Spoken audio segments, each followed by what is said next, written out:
County Executive Rushern Baker took to the airwaves this morning on the Kojo Namdi show at WAMU Radio. The appearance comes 3 days after former County Executive Jack Johnson pleaded guilty to felony charges. On Tuesday, Baker issued a statement hoping to reassure the public, and today he once again found himself doing damage control. Natalie Wilson joins us from Washington with more. Well, you're absolutely right. It does seem like a portion of the county executive's tenure has been looming in the shadow of Jack Johnson's legal troubles. But Rushern Baker made it very clear that his actions demonstrate that he will not tolerate a pay-for-play culture. However, when it comes to his words, others question why he's been so indirect.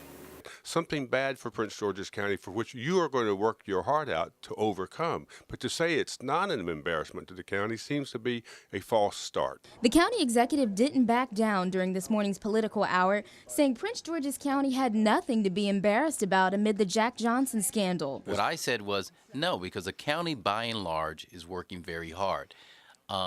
County workers who come in and out every day did nothing wrong. Baker ran against Johnson twice, once in 2002 and again in 2006. He says his choice to enter the race was based on a general concern about how the people of Prince George's were being served and not necessarily corruption. You know, at that time, there was nothing that we had that was concrete. It was all it was all hearsay. But the feeling was, even with the perception, it was stopping people from wanting to do business in the county, and therefore it had a chilling effect.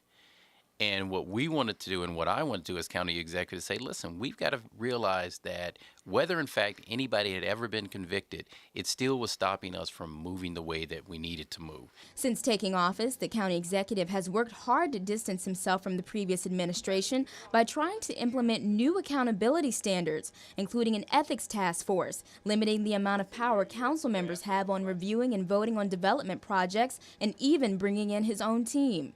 When I came in, we let go on that first day more employees than had ever been let go in any transition of government.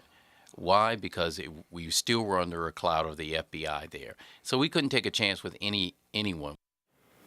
And the county executive also talked about education, the 2% raise that was denied to union workers, as well as cab medallions during today's show. In Washington, Natalie Wilson, CTV News.